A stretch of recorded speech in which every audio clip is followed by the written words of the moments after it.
हरि गौर भक्तवृंद। हरे कृष्णा कृष्णा कृष्णा हरे हरे, हरे राम राम राम हरे हरे। हरे कृष्णा ग्रंथराज श्रीमद् भागवतम की जय। और श्रीमद् भागवतम प्रथम स्कंद, और प्रथम स्कंद में है टोटल कुल 19 अध्याय।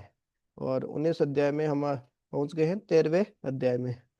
और 13वें अध्याय में हो गया था 10 नंबर श्लोक तक हो गया था, नहीं आगे तक हो गया था। तो हरे कृष्ण प्रभु दंडवत प्रणाम। हरे कृष्णा तेजवीर प्रभु दंडवत प्रणाम।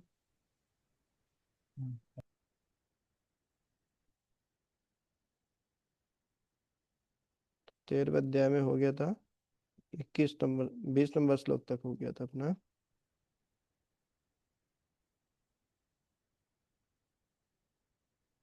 महात्मा विदुर ये सब जानते थे, अतः उन्होंने धृतराष्ट्र को संबोधित करते हुए कहा, हे राजन, कृपा करके यहाँ से शीघ्र ही बाहर निकल चलिए, विलंब न कीजिए। जरा देखे तो मैंने किस प्रकार आपको वशीभूत करके रखा है। तो सीधी आंख खोल दे रहे हैं उनकी, धृतराष्ट्र की। हाँ, कि काल ने किस प्रकार से, माया ने किस प्रकार से जकड़ रखा है आपको। मतलब अपने बेटे, आपके बेटे सब मारे गए, सब कुछ हो गया, फिर भी आप अपने आप को राजा राजा मान के रखे हैं। अब निकलिए यहाँ से। अब डर के मारे आप जो है वो यहीं पे घर पे ही है। जबकि थोड़ा साहस दिखाइए, वीरता का परिचय दीजिए। भगवत प्राप्ति के लिए निकल जाइए घर से। घर में थोड़ी ना जीवन भर पूरी मृत्यु समय तक घर में ही पड़े रहेंगे, ऐसा थोड़ी है। भगवान को प्राप्त करने के लिए मेहनत करेंगे तो भगवान जरूर रक्षा करते हैं, डरना नहीं चाहिए। भगवत भक्ति में कई बार लोग डरते हैं, अरे भक्ति करेंगे तो भक्ति करेंगे सब छोड़ छाड़ देना पड़ेगा क्या, ऐसा करना पड़ेगा क्या, वैसा करना पड़ेगा। कुछ नहीं, छोड़ना कुछ नहीं है, भगवान को जोड़ना है। और भगवान सब संभालते भी हैं, ध्यान भी रखते हैं। योग क्षेमम वहामी हम। अर्जुनाचार्य को जी को लगा था आचार्य वही अर्जुन आचार्य, अर्जुनाचार्य। उनको लगा कि भगवान नहीं देखते हैं, भगवान ध्यान नहीं रखते हैं। मतलब खुद नहीं आते भगवान, वहां में है मतलब खुद भगवान वहन करने के लिए नहीं आते। लेकिन भगवान उनके साथ लीला करके बताइए कि मैं खुद आता हूँ अपने भक्तों के, भक्तों को, जो भक्तों के पास में जो नहीं होता है वो देने के लिए, और जो होता है उसकी रक्षा करने के लिए। और सही में जिस चीज की जरूरत नहीं है वो भगवान कभी कभी ले भी लेते हैं, सुने सुने उसका जो धन है वो छीन लेते हैं भगवान के बाद। क्यों? क्योंकि वो वास्तव में वो धन उसका पतन करवा सकता है, इस कारण से। और जब भगवान को लगता है कि ये इस व्यक्ति के पास पैसा होगा, सही उपयोग करेगा, तो भगवान दे भी देते हैं इस प्रकार से। जैसे जो फल विक्रेता जो आई थी, मैं फल ले लो फल, इस प्रकार से। तो उसके सारे फल हीरे मोती जवाहरात महंगे आभूषणों में बदल गए। भगवान ने कृपा की, सुदामा का घर झुग्गी झोपड़ी से महल बन गया। तो भगवान देते भी हैं सब कुछ, और कई बार छीन भी लेते हैं। तो कई बार डर लगता है, अरे भगवान छीन तो नहीं लेंगे। तो छीन लेंगे तो भी भला ही है उसमें, अब हमारा कोई नुकसान नहीं है। तो अभी हम देखते हैं 21 नंबर 19 नंबर श्लोक से।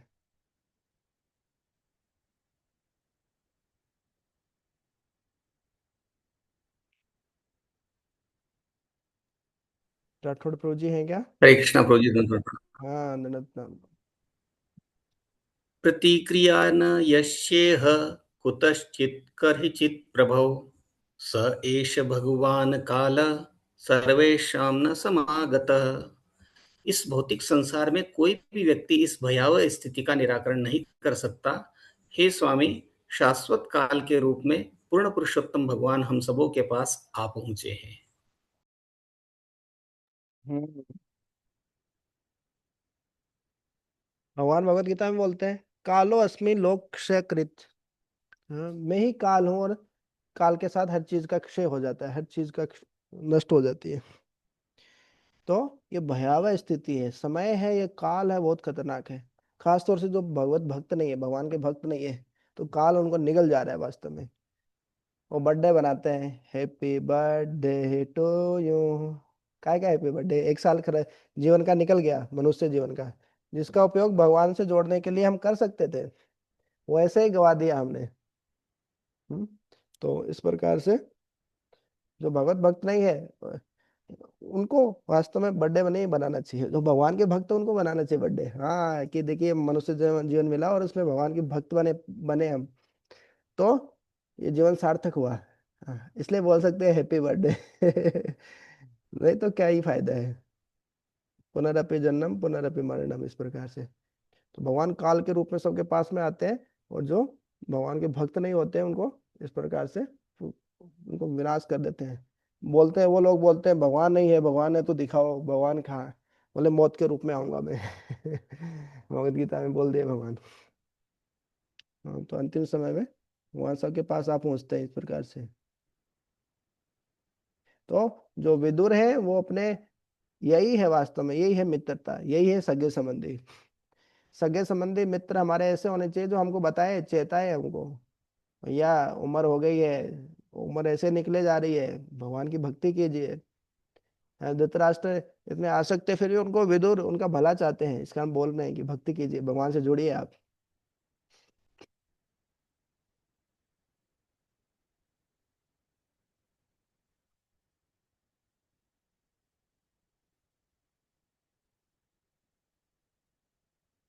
इसका तात्पर्य पढ़ लेते हैं, अच्छे तात्पर्य है अभी।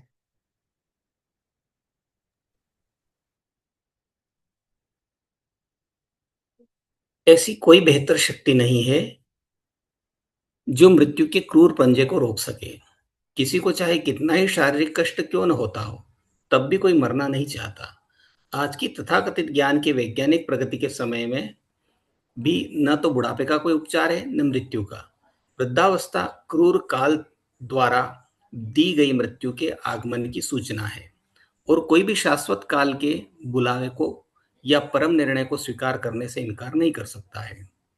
यह सब धृतराष्ट्र को बताया जा रहा है, क्योंकि हो सकता है कि ये विदुर से इस आसन्न भयावह स्थिति से निपटने के लिए कोई उपचार ढूंढ निकालने के लिए कहें,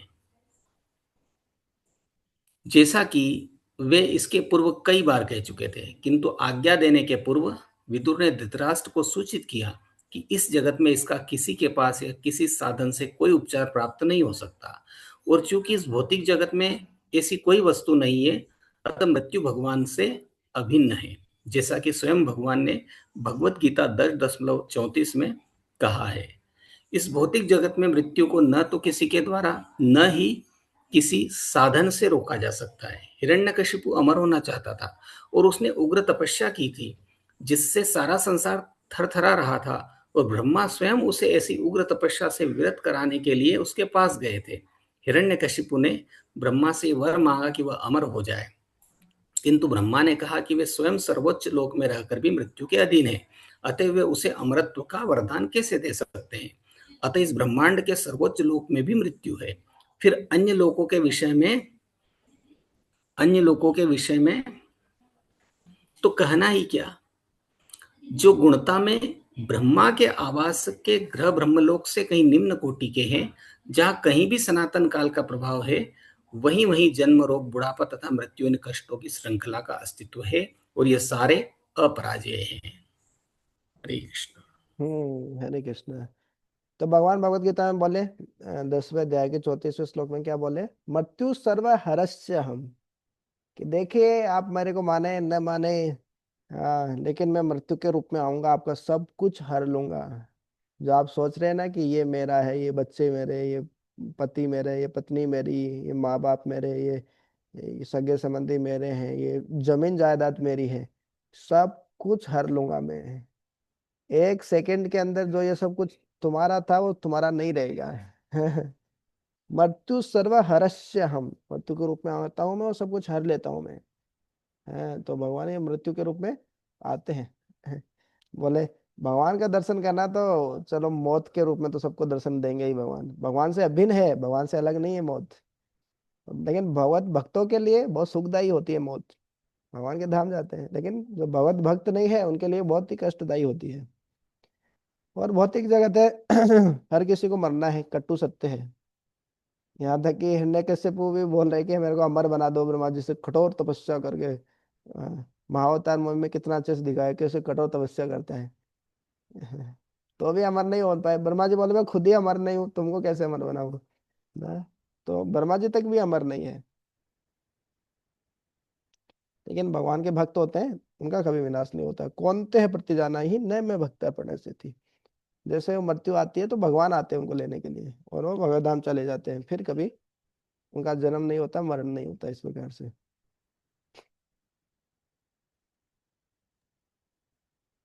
येन चेवाभिपन्नोऽयं प्राणे प्रियतमेरपि जनः सद्यो युज्येत किमुतान्यैर्धनादिभिः।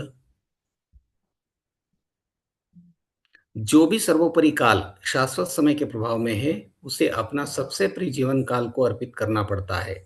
अन्य वस्तुओं यथा धन, सम्मान, संतान, भूमि तथा घर का तो कुछ कहना ही नहीं। तो मौत के रूप में जब भगवान आते हैं, तो जो घर परिवार संपत्ति रिश्तेदार, ये तो दूर की बात, इनका तो कहना ही क्या है। व्यक्ति को सबसे प्रिय जो अपना शरीर होता है वो भी छोड़ना पड़ता है, अपना जीवन काल को अर्पित करना पड़ता है। तो ये है काल का नियम, काल की गति, कहना कर्मणो गति। काल, काल के प्रभाव में सब नष्ट हो जाते हैं। जो सर्वोपरि काल के प्रभाव में है, उसे अपना सबसे प्रिय जीवन काल को अर्पित करना पड़ता है। अन्य वस्तुओं के बारे में तो कहना ही क्या है।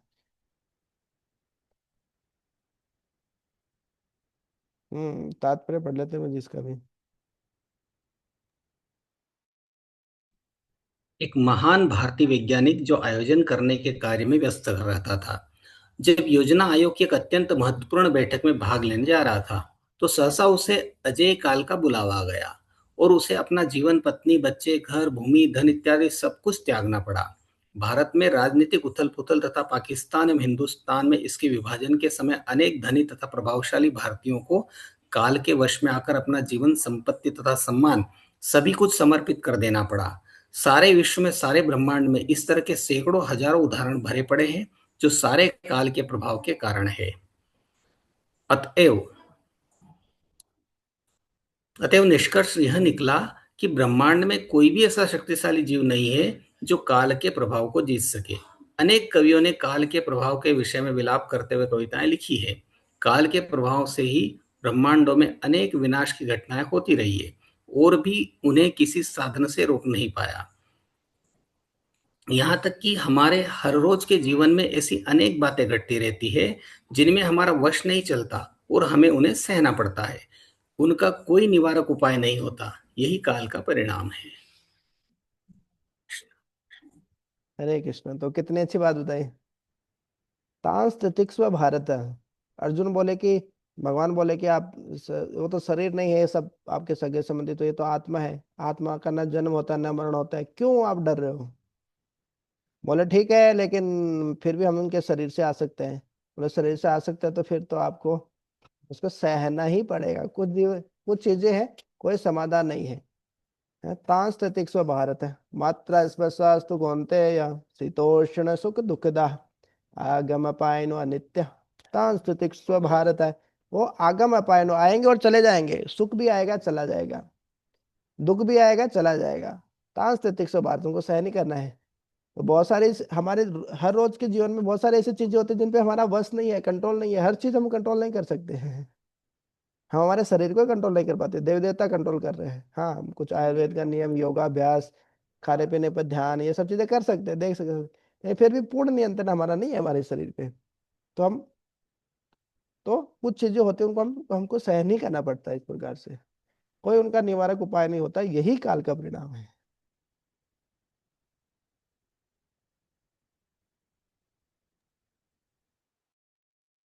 पितृभात्र सुहृत्पुत्रा हस्तास्ते विगतं वयम् आत्मा च जर्याग्रस्त परगेहमुपाससे।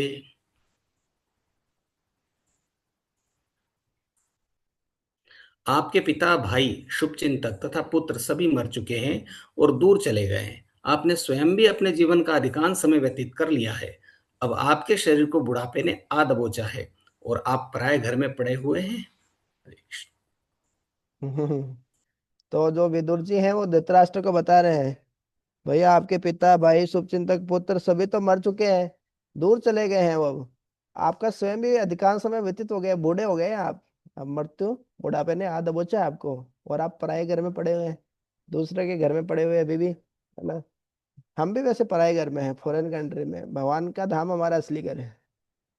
अ, तो इस प्रकार से उनको सचेत कर रहे हैं जो विदुर जी जो हैं। तो भगवान के भक्त ऐसे ही सचेत करते हैं, लोगों को जा जाके बताते हैं, पराए घर में पड़े हैं आप, आपका जीवन बीता जा रहे हैं, अरे भगवत भक्ति कर लीजिए, भगवान अपने जो परम माता पिता है उनके पास चलिए। तो अभी मैं स्टूडेंट्स के साथ अब बात कर रहा था, तो वो बोले थे प्रभु जी इतना मंदिर में इतना सेवा करने का, ये करने का क्या जरूरत, इतना आरती इतना सब सिस्टम बनाने का है। आजकल तो बोले वो सीधा ही ऐसे इलेक्ट्रिसिटी से ड्रम बजते हैं, इलेक्ट्रिसिटी से करताल बजती है, सब तो वैसे ही हो जाते हैं। तो मैं बोला कि जब आप बूढ़े हो जाओगे, माता पिता हैं, आपकी शादी हो जाएगी, अभी बूढ़े हो जाओगे तब आपके बच्चे आएंगे, बोले पिताजी माता पिता आपकी सेवा के लिए हम रोबोट लगा देते हैं, कोई मशीन मशीन लगा देंगे, ये तो सेवा करने का क्या जरूरत। तो क्या आप खुश रहेंगे क्या। नहीं, जब माता पिता के पास उनके बेटे आके, बेटा बेटी आके इस प्रकार से जब उनकी सेवा करते हैं तो उनको अच्छा लगता है। उसी प्रकार से भगवान के पास में हम खुद जाके उनकी सेवा, भगवान की सेवा करते हैं तो भगवान को अच्छा लगता है, वो हमारे परम माता पिता है। ऐसा नहीं कि चलो भगवान को जरूरत है हमारी सेवा का, हमको जरूरत है भगवान की सेवा करने का, हमको जरूरत है हम अपने माता पिता की सेवा करें इस प्रकार से। तो ये निराकारवाद है कि मशीनें लगा दो, ये कर दो, भगवान की सेवा की जरूरत नहीं है, ये सब। तो जैसे अब हमारे माता पिता के लिए हम सोचते हैं, वैसे भगवान के लिए भी तो सोच सकते हैं ना। तो उसमें स्वाभाविक है, समझना आसान हो जाता है इस प्रकार से। तो इसका तात्पर्य पढ़ लेते हैं, बहुत अच्छे से तात्पर्य है अभी।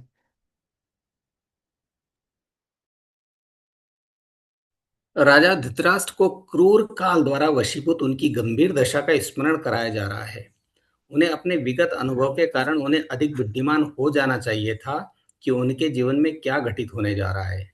उनके पिता विचित्रवीर्य काफी पहले मर चुके थे जब वे तथा उनके छोटे भाई सभी छोटे छोटे बालक थे।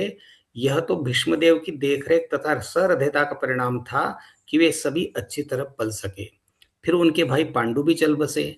तत्पश्चात उनके 100 पुत्र तथा सारे पौत्र अपने अन्य समस्त हितैषी समेत यथा भीष्मदेव, द्रोणाचार्य, कर्ण तथा अन्य बहुत से राजाओं तथा मित्र सभी कुरुक्षेत्र के युद्ध में काम आ चुके थे। इस प्रकार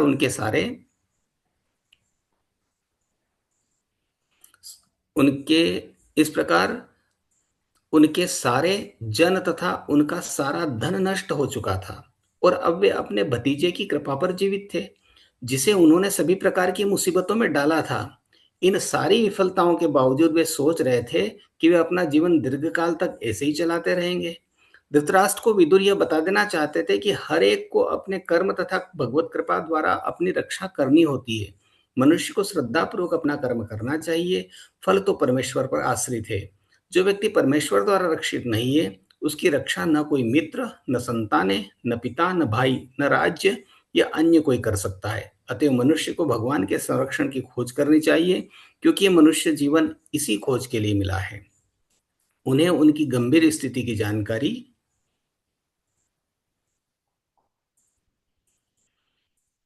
निम्नलिखित शब्दों द्वारा और भी अधिक दी गई है। हरे कृष्ण। शिला प्रभुपाद जी बहुत ही एक गंभीर बात बता दी है इसमें। हमको अंततः भगवान के संरक्षण पर ही निर्भर होना चाहिए। हाँ, हमको हमारी बुद्धि का प्रयोग करना चाहिए। अब सर्दी आ रही है, हम कपड़े नहीं पहनेंगे, ऐसे ही घूमेंगे, भगवान रक्षा करेंगे जी हमारे। बच्चों के साथ चर्चा कर रहे थे तो वही पॉइंट आ रहा था। भावुकता नहीं है, विम्सिकल एक्ट नहीं करना है अपनी मन अ, मनो मतलब विम्सिकली मतलब होता है कि अपने मनोकल्पना से कैसे भी भावुकता हो बस, ये किसी भी बस इस कारण हमको आचरण नहीं करना है। जैसे एक व्यक्ति नदी में डूब रहा है, उसको बाकी लोग आने बचा रहे हैं, अरे आप डूब रहे आप आइए, नहीं नहीं भगवान रक्षा करेंगे, तो भगवान बचाएंगे तो हम, भगवान बचाएंगे तो हम रहेंगे, जीवित रहेंगे, नहीं तो क्या जरूरत है। फिर हेलीकॉप्टर आ गया ऊपर से, बहुत कुछ आया बचाने के लिए, वो लेकिन वो जाना ही बचना ही नहीं चाह रहा है। भगवान बचाएंगे तो हम बच जाएंगे, राखे कृष्ण मारे के हमारे कृष्ण के है। तो जब उनकी मौत हो जाती है, फिर राम नाम सत्य हो जाता है, तब भगवान के पास जाके बोलते हैं आपने बचाया क्यों नहीं, हम तो आप पर ही पूरी तरीके से आश्रित थे। अरे बेवकूफ, मैं तो आया था तुमको बचाने के लिए, वो अलग अलग रूपों में, नहीं लेकिन तुम सुना ही नहीं मेरी बात। तो इस प्रकार से इतना भी हमको बेवकूफ नहीं होना चाहिए, है ना, प्रैक्टिकल भी होना चाहिए, व्यवहारिक भी होना चाहिए। भगवान ने बुद्धि दी है, बुद्धि का प्रयोग करना चाहिए। और साथ साथ में ये भी पता होना चाहिए अंततः हमारी रक्षा करने वाले भगवान ही है हमारे। हम ठीक है, हमको अलग अलग लोगों पे आश्रित होना पड़ता है अलग अलग चीजों चीजों के लिए, लेकिन अंततः हर चीज देने वाले भगवान ही है। ये बहुत जरूरी है। एक भक्त का भगवान के ऊपर ऐसी श्रद्धा होना, अंततः पालन करने वाले भगवान ही है, अंतिम रक्षा करने वाले, अंतिम संरक्षण देने वाले भगवान ही है। जो व्यक्ति परमेश्वर द्वारा रक्षित नहीं है उसकी रक्षा न कोई मित्र कर सकता, न संतानें कर सकते, न पिता, न भाई, न राज्य, कोई नहीं कर सकता है। भगवान भगवान पर जो आश्रित नहीं है, भगवान के द्वारा जो रक्षित नहीं है, उसकी कोई भी रक्षा नहीं कर सकते हैं। इसलिए मनुष्य को भगवान के संरक्षण की खोज करनी चाहिए। कितनी बड़ी बात बोल दी।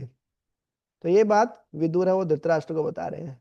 अरे जिनको तुमने इतना कष्ट दिया उनके घर में ही तुम पड़े पड़े खा रहे हो, मतलब एक पालतू कुत्ते की तरह हैं, कि जिनको मारना चाह रहे थे, सब कुछ कर रहे थे, और सोच रहे हो कि यहीं पे हम पड़े पड़े खाते रहेंगे, बाकी का जीवन बिताएंगे ऐसे ही। निकलो यहाँ से, गेट आउट। तो इस प्रकार के बार कड़े हुए वचन बोलना पड़ता है। हमारी आसक्ति टूटती नहीं है इस प्रकार से। गुरु वैष्णव हमको काटते हैं, हमारी आसक्ति को काटते हैं इस प्रकार से। निकलो यहाँ से, है आसक्ति छोड़ो है ना, भजन करो, इस प्रकार से भगवान से जुड़ो। हम्म, तो ये जरूरी है। कोई ऐसे भी हो हमारे जीवन में जो हमारी आसक्तियों को काटे। कर्म ग्रंथिनाम निबंधनम कर्म ग्रंथिम, शुरू शुरू में हमने देखा था, जो हमारी आसक्तियों को काटे। तो इस प्रकार से विदुर जी धृतराष्ट्र की आसक्तियों को काट रहे हैं कि भगवान के संरक्षण की खोज कीजिए ना, आप दूसरे लोगों पर क्यों इतने आश्रित हो रहे हैं। आगे देखते हैं।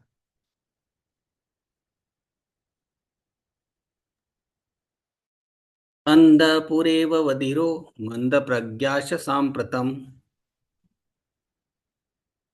विशीर्णदन्तो मंदाग्निः सराग कफ मुद्वहन्। आप जन्म से ही अंधे रहे हैं और हाल ही में आप कुछ बहरे हो चुके हैं। आपकी स्मृति कम हो गई है और आपकी बुद्धि विचलित हो गई है। आपके दांत हिल चुके हैं, आपका यकृत खराब हो चुका है और आपके कफ निकल रहा है। तो ये है असली हकीकत हमारी। उम्र के साथ हम अंधे हो जाते हैं, भौतिक रूप से तो अंधे होते ही हैं, आध्यात्मिक रूप से भी बोले अंधे हो गए हो तुम, और अब तुम बहरे भी हो गए हो, तुमको कुछ सुनाई भी नहीं दे रहे। व्यंग्य कस रहे हैं विदुर जी धृतराष्ट्र पे। आपकी बुद्धि कमजोर हो गई है, मत्ती मारी गई तुम्हारी, बुद्धि विचलित हो गई है, दांत हिल चुके हैं तुम्हारे, यकृत लीवर खराब हो गया तुम्हारा, और कफ निकल रहा है। फिर ये तुम राजा, अपने आप को राजा सोच के यहाँ पे बड़े है ना आराम कर रहे हो, बड़े विश्राम कर रहे हो, अपना जीवन यापन करना चाह रहे हो। निकलो यहाँ से, तुम्हारा घर थोड़ी है, तुम तो उसको उन सबको मारना ही चाह रहे थे, सब लोग तुम्हारे मारे जा चुके हैं, फिर भी तुम यही अपने वहीं पे टिके रहना चाहते हैं। व्यक्ति क्या सोचता है, मैं सेटल हो जाऊंगा, सेटल होना चाहता है वहीं पे। सेटल होने की जगह ही नहीं है भौतिक जगत। और सेटल भी ऐसी जगह होना चाह रहे हैं जिनको मारना चाह रहे थे, उन्हीं उन्हीं की कमाई पर वो भी पलना चाह रहे हैं इस प्रकार से। तो ये तो कोई बात नहीं हुई। तो इस प्रकार से व्यंग्यात्मक रूप से इस प्रकार से विदुर जी धृतराष्ट्र को बता रहे हैं, उनकी असली स्थिति बता रहे हैं कि आप जागो, भगवान पे ही आश्रित हो और किसी का आश्रय मत लो। इस प्रकार से तात्पर्य देखते हैं।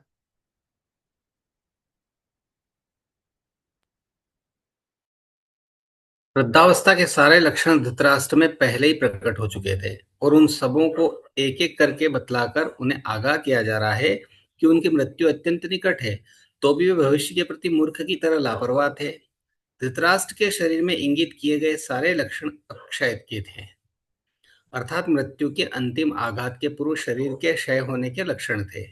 यह शरीर उत्पन्न होता है, बढ़ता है, बना रहता है, दूसरे शरीरों को जन्म देता है, उसका क्षय होता है और तब वह नष्ट हो जाता है। किंतु मूर्ख लोग नश्वर शरीर के साथ स्थायी समझौता करना चाहते हैं और सोचते हैं कि उनकी जायदाद, संतानें, समाज, देश इत्यादि उन्हें संरक्षण प्रदान करेंगे। ऐसे मूर्खतापूर्ण विचारों में आकर वे ऐसे अस्थायी कार्यों में व्यस्त हो जाते हैं और यह बिल्कुल भूल जाते हैं कि उन्हें यह अस्थायी शरीर त्याग कर नया शरीर धारण करना है और समाज मित्रता तथा प्यार की फिर नई व्यवस्था करनी है और अंत में फिर से नष्ट हो जाना है।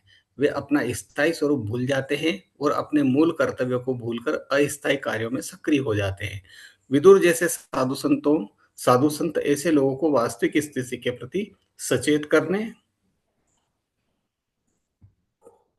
के लिए उनके पास पहुंचते हैं, किंतु वे ऐसे साधु संतों को समाज पर आश्रित अवांछित तत्व समझते हैं और लगभग सभी उनकी बातें अनसुनी कर देते हैं। यद्यपि वे अपनी इंद्रियों को तृप्त करने वाले तथाकथित दिखावटी साधु संतों का स्वागत करते रहते हैं, विदुर ऐसे साधु न थे जो धृतराष्ट्र की दुर्भावना की तुष्टि करते। वे जीवन की वास्तविक स्थिति को सही सही बता रहे थे और ये बता रहे थे कि ऐसी विपत्तियों के से अपने आप को किस प्रकार बचाया जाए। हरे कृष्ण। तो देखिए कितनी कड़वी बात प्रभुपाद जो सीधे सीधे कटु सत्य जो समाज का है वो सामने रख दिए। आप कहीं भागवत कथा करने जाएंगे, इस प्रकार से ये वाला प्रसंग आपने ले लिया और इस प्रकार से आप बताएंगे, कितने लोग आपके क्लास में सुनेंगे? भाग जाएंगे सब छोड़ छोड़ के। उनको चाहिए आप एक अच्छा सा म्यूजिक हो, संगीत सुनाए उनको, उनको बताएं आप कितने महान हो हैं, और उनकी इंद्रिय तृप्ति करें, भागवत कथा के नाम पे भी उनकी इंद्रिय तृप्ति करें। तो लोग बड़े संतुष्ट होते हैं, हाँ हाँ ये महाराज जी बहुत अच्छे हैं, ये बहुत अच्छे हैं, ये देवी, ये भागवत कथा करने वाले देवी बहुत अच्छी है, दिखने में सुंदर है। भगवान की कथा कम सुनेंगे, उनको ही दर्शन ज्यादा करेंगे। तो इस प्रकार से इंद्रिय तृप्ति करने वालों की संख्या बहुत है। कलयुग में यही है, इसकी भरमार है। और जो असली साधु होते हैं वो जाके बोलते हैं, ठोकते हैं सीधा कि इंद्रिय तृप्ति छोड़ो, भगवान की भक्ति करना छोड़ो। भगवत भक्ति में भी इंद्रिय तृप्ति ढूंढ रहे हैं जी वाले आप, है। तो इस प्रकार के लोगों को तो हम अवांछित तत्व समझते हैं। अरे कहाँ से आ गया कचरा, अवांछित एलिमेंट बोलते हैं ना, कि अनवांटेड एलिमेंट्स जो रहते हैं समाज में, जैसे उपद्रव करने वाले तत्व, उस प्रकार से जो असली साधु है उनको ऐसे ऐसे देखा जाता है। और जो साधु मतलब तथाकथित साधु है, जो बोलते हैं कि हाँ ठीक है, आपका भी सब अच्छा अच्छा होगा, हमारी भी इंद्रिय तृप्ति करो, आपके हम आपकी भी इंद्रिय तृप्ति करने के लिए कुछ कर्म कांड करेंगे। तो ऐसे लोगों को लोग बहुत वैल्यू देते हैं, महत्व देते हैं, है भले ही वो कुछ भी हो, है ना। तो भले ही एक जल लोटा जला चढ़ाओ, आप सारी समस्याओं का समाधान पाओ, कुछ भी ऐसे समाधान हो जिनसे तुरंत समाधान मिल जाए, तो हम उन्हीं को साधु मानते हैं ऐसा। लेकिन ये असली नहीं है, साधु का असली उद्देश्य है लोगों को बताना कि तुम शरीर नहीं हो, शरीर नश्वर है, और शरीर परमानेंट नहीं है, और शरीर के साथ संबंध शरीर को ज्यादातर लोग तो 99% लोग तो शरीर को सब कुछ समझते हैं, शरीर ही तो सब कुछ, मैं तो शरीर ही। कुछ लोग जानते हैं कि हाँ शरीर होता है, आत्मा भी होती है, फिर आत्मा के लिए कुछ करना है, तो करने वाले लोग बहुत ही कम होते हैं। मनुष्य नाम सहस्त्रेषु कश्चित् यतति सिद्धि है, इस प्रकार से। तो विदुर जी तो भैया ऐसे ऐसे तथाकथित साधु नहीं है, वो तो सच्चे साधु हैं विदुर जी। सीधा धृतराष्ट्र को जाके बता रहे हैं, निकलो यहाँ से। कब तक माया में पड़े रहोगे, इंद्र तृप्ति तृप्ति कर रहे हो, इस प्रकार से। तो उनकी सही सही स्थिति बता दे रहे हैं। भगवत भक्ति के लिए निकल जाओ, भगवान का ही आश्रय लो, संरक्षण लो। ये से मेरी रक्षा करेगा, वो रक्षा करेगा, कोई किसी की हिम्मत नहीं है कि हमारे रक्षा करेंगे, अंततः भगवान ही सबकी रक्षा करने वाले हैं। तो भगवान पर ही निर्भर रहना क्यों ना सीखे हम, इस प्रकार से। तो इस प्रकार से विदुर जी हैं वो धृतराष्ट्र को सावधान कर रहे हैं, सचेत कर रहे हैं। अहो महीयसी जन्तोर्जीविताशा यथा भवान् भीमापवर्जितं पिण्डमादत्ते गृहपालवत्। ओह, प्राणी जीवित रहने की कितनी प्रबल इच्छा होती है। प्राणी में जीवित रहने की कितनी प्रबल इच्छा होती है। निश्चय ही आप एक घरेलू कुत्ते की भांति रह रहे हैं और भीम द्वारा दिए गए झूठन को खा रहे हैं। हरि बोल। अब देखिए, है, वो बोलते हैं ना, तस्मात गुरुम च शिष्यम च ताड़ियत न तु लालित। ताड़ना चाहिए, ज्यादा लाड़ प्यार करने से क्या होता है, उसमें बिगड़ जाता है व्यक्ति। कि बच्चे को और शिष्य को ताड़ना चाहिए। तो यहाँ पे गुरु की भूमिका निभा रहे हैं विदुर जी। कितने कठोर शब्दों का प्रयोग कर रहे हैं, मतलब सोच नहीं सकते हम भी नहीं बोलते ऐसा। तो सीधा बोल दिए, देख, ओ, हाँ ओ, हाँ आस्ते से बोले, ओ देखो कितना विस्मय, कितनी दुख की बात है। प्राणी में जीवित रहने की कितनी प्रबल इच्छा होती है। तुम मरना नहीं चाह रहे हो, तुम जिनको मारने के लिए पूरा प्रयास किए हो, उनके ही आश्रय में तो पल रहे हो, मतलब जीवित रहने की कितनी प्रबल इच्छा है। कितने बड़े धोखेबाज हो तुम, हैं? कितने बड़े नालायक हो, मतलब, है। जीवित रहने की कितनी प्रबल इच्छा है तुम्हारे अंदर। जिनको मारना चाह रहे थे उनकी ही रोटी पे तुम जीवित हो रहे हो, जी रहे हो। तुम निश्चय ही एक घरेलू कुत्ते की भांति रह रहे हो। कुत्ता मतलब कुत्ता, पालतू कुत्ते जिसको झूठा फेंक दिया, कुछ भी किया, कुत्ता मतलब कुत्ता होता है। बोले कुत्ते की तरह रह रहे हो तुम, कुत्ते हो, मतलब सीधा बोल दिया कुत्ते हो तुम। इससे बड़ी गाली क्या देंगे। और भीम द्वारा दिए गए झुट्ठन को खा रहे, जैसे कुत्ते को रोटी फेंक देते हैं, चल खा, है ना, अब भग गए ऐसे, फिर इस प्रकार भगा देते हैं। तो वैसे कुत्ते की तरह तुम रह रहे हो। इतने कठोर शब्दों का प्रयोग कर रहे हैं। आसक्ति काटनी है, आसक्ति ऐसे नहीं कटेगी, और वो सही स्थिति भी है। वास्तव में तो आध्यात्मिक रूप से देखें तो वही स्थिति है उनकी अभी धृतराष्ट्र की। कुत्ते की तरह रह रहे हैं वो। हाँ, वो भीम को एक बार वो बुलाते भी है आलिंगन करने के लिए, उनको मारना भी चाहते हैं, तो ऐसे रह के भी फिर भी वो उनको, पांडव कितने उदार स्वभाव के, उनको उनका अच्छा से पूरा ध्यान रख रहे हैं। युधिष्ठिर महाराज डेली जाके पूछते थे धृतराष्ट्र कहाँ है, माता कहाँ है गांधारी, उनका हालचाल देखते थे, सब कुछ करते थे, इतने उदार स्वभाव था। हैं? लेकिन जो विदुर है वो सही स्थिति बता रहे हैं, भीम वो झूठा फेंक के जाता है, वो उसके बल पे पल रहे हो तुम, कुत्ते हो, कुत्ते की तरह रह रहे। इस प्रकार से उनको सचेत कर देते हैं, जो साधु होते हैं वो इस प्रकार से सचेत कर देते हैं। तो इसका भी तात्पर्य पढ़ते हैं। साधु को कभी भी सुखमय जीवन बिताने की इच्छा से राजाओं या धनियों की चापलूसी नहीं करनी चाहिए। साधु को चाहिए कि वह गृहस्थों से जीवन के कटु सत्य के बारे में बताए, जिससे वे इस भौतिक अस्तित्व के संकटपूर्ण अनिश्चित अनिश्चात जीवन के विषय में सचेत हो सके। धृतराष्ट्र गृहस्थ जीवन के प्रति आसक्त वृद्ध पुरुष के जीते जागते उदाहरण है। वे वास्तव में दरिद्र हो चुके थे, फिर भी वे पांडवों के घर में सुखपूर्वक जीवन बिताना चाह रहे थे। इनमें से भीमसेन का विशेष रूप से उल्लेख हुआ है, क्योंकि उसने धृतराष्ट्र के दो प्रमुख पुत्रों दुर्योधन तथा दुशासन का स्वयं वध किया था। ये दोनों पुत्र अपने छल कपट एवं दुष्ट कार्यों के कारण उन्हें अत्यंत प्रिय थे, और भीमसेन का विशेष उल्लेख इसलिए हुआ है क्योंकि उसने इन दोनों प्रिय पुत्रों को मारा था। तो धृतराष्ट्र पांडवों के घर में क्यों रह रहे थे? क्योंकि सारा अपमान सहकर भी वे सुखपूर्व जीवन बिताना चाह रहे थे। अतः विदुर को आश्चर्य हुआ था कि जीवित रहने की आशा कितनी प्रबल होती है। यह जिजी यह जीविताशा सूचित करती है कि जीव शाश्वत है और वह अपने शारीरिक निवास स्थान को बदलना नहीं चाहता।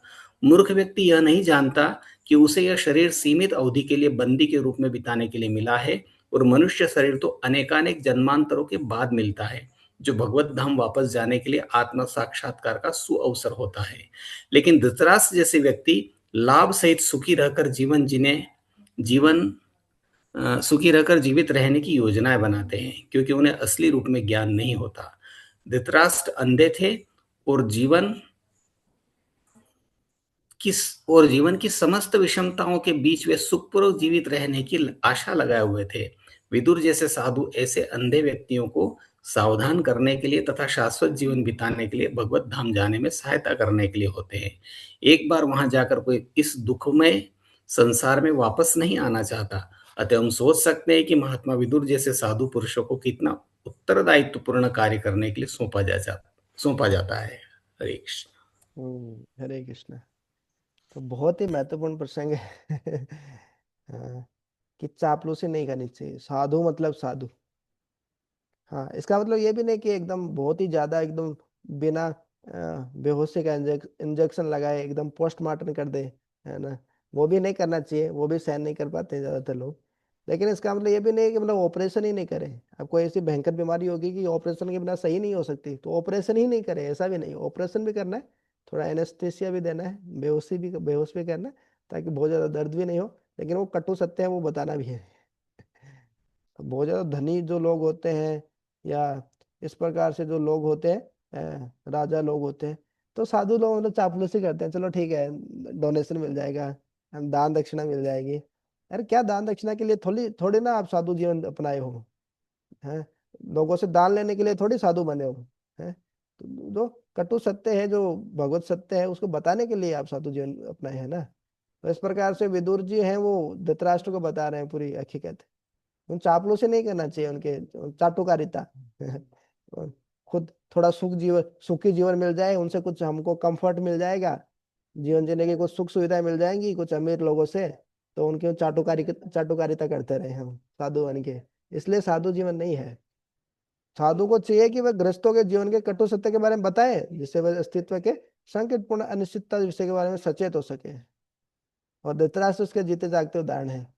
वो वास्तव में दरिद्र थे, पांडव सब इतना अपमान होने के बाद में भी वहां पे सुखपूर्वक जीना चाह रहे हैं वो। तो ये है शरीर से आसक्ति, भौतिक जगत से हमारी जो आसक्ति है, इस प्रकार से। तो ये बहुत अच्छा उदाहरण है। मैं खुद ही जैसे हमारे जो बता रहे थे अभी, श्री श्रीमद् भक्ति प्रेम स्वामी महाराज का जब व्यास पूजा था, तो उस समय उनका ग्लोरिफिकेशन हो रहा था, उनका ऐसे गुणानुवर्णन हो रहा था। तो उसमें बता रहे थे हमारे वंशीधारी प्रभु जी, अभी गुजरात का पूरा देखते हैं, वो रीजनल सेक्रेटरी हैं वो, इस प्रकार से। तो वो श्री श्रीमद् भक्ति प्रेम स्वामी महाराज सबसे पहले भोपाल गए थे 2006-07 के लगभग, एनआईटी भोपाल में जाके। तो इस प्रकार से भगवत गीता ले जाके वो बांट रहे थे, भगवत गीता डिस्ट्रीब्यूट कर रहे थे। ये ग्रंथ वितरण के लिए जाते हैं इस्कॉन के भक्त लोग।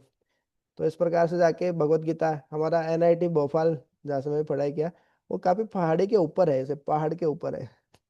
तो दोपहर का समय था, काफी पसीना पसीना हो रहे थे महाराज, और ऊपर जाके इस प्रकार से एक एक स्टूडेंट्स को दिखा रहे थे, भगवत गीता दीजिए, ये लीजिए, इस प्रकार से।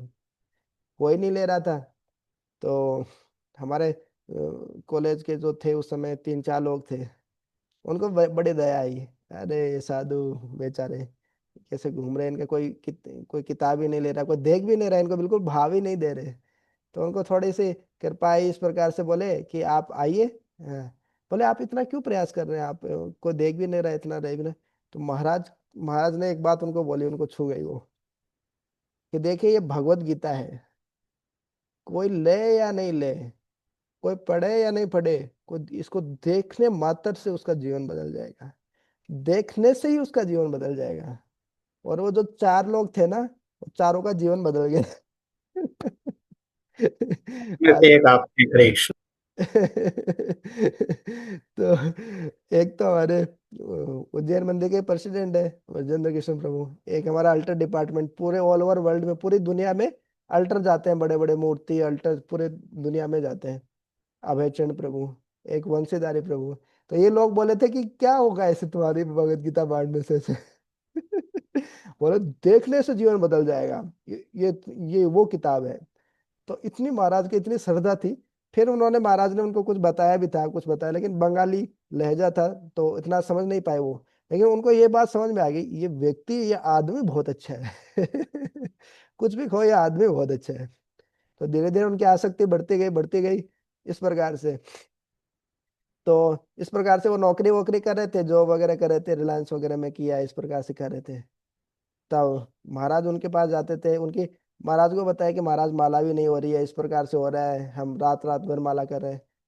तो महाराज ने एक दिन बुला के उनको अच्छे से डांटे, तुम लोग प्रचार करते हो, अपने आप को बहुत बड़ा भक्त मानते हो, बहुत बड़े कॉलेज से पास आउट हूँ, ये हूँ वो हूँ, बहुत अहंकार है, तुम्हारा खुद का ही आचरण इतना खराब है, तुम क्या प्रचार करोगे, ऐसे डांटा उनको। तो उस दिन उनकी आंखें खुल गई। पहले तो वो सोचते थे कि ये बहुत ही अच्छे इंसान है, बहुत ऐसे मीठी मीठी बातें करते हैं, लेकिन जिस दिन डांटा, दूसरे दिन से सुबह जल्दी उठना शुरू कर दिए। वो मतलब 7-8 बजे उठते थे, रात में 12-1 बजे सोते थे, 1-2 बजे सोते थे, 1-2 बजे माला पूरी होती थी उनकी।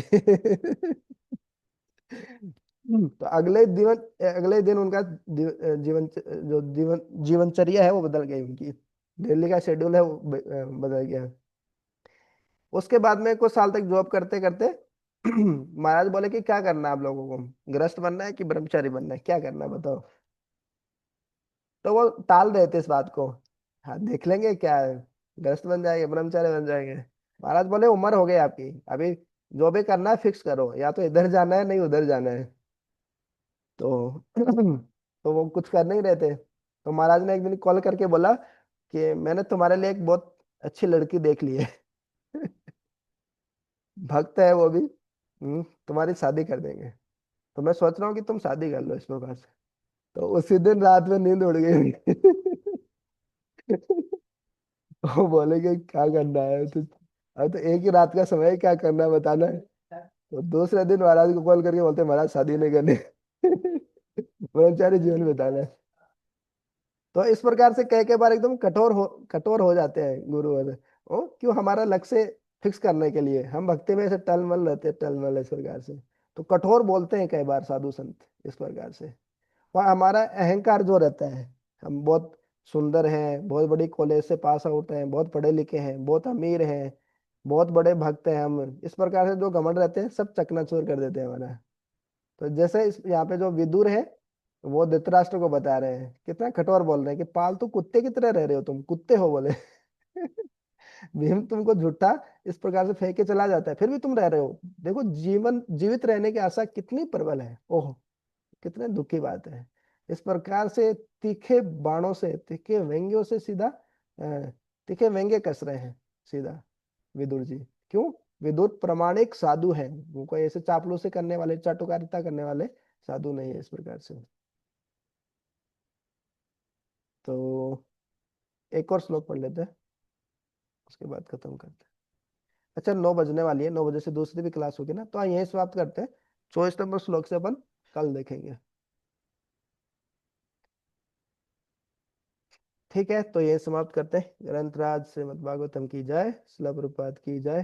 ताई गौर प्रेमानंदे, हरि हरि बोल। वांछा कल्पतरुभ्यश्च कृपा सिंधु भैंच पतितानां पावनेभ्यो वैष्णवेभ्यो नमो नमः। अनंत कोटि वैष्णव वृंद की जय, श्रील प्रभुपाद की जय। ताई गौर प्रेमानंदे, हरि हरि बोल।